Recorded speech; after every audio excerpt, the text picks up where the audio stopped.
in Goa there is a lot of migration also. It has happened since because of the commercialization and because of it becomes an international tourist destination. So hospitality industry has risen, real estate industry has risen. So lot of laborers and other people, service industry people, they have shifted from other places.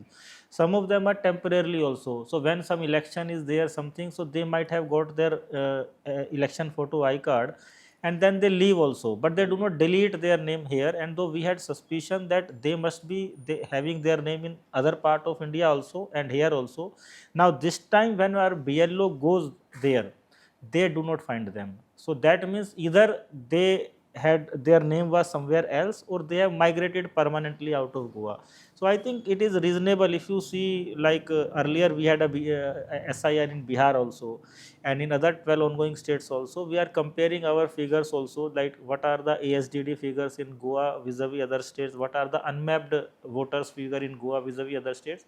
We are well within that band, and it was also I will say it was an expected figure. So I feel that it's not an unexpected figure. As on today, it stands around 8% of the total voters. Yeah. So in a like growing economy like Goa, I think this Where there is lot of in migration and out migration. out migration, it is an expected figure.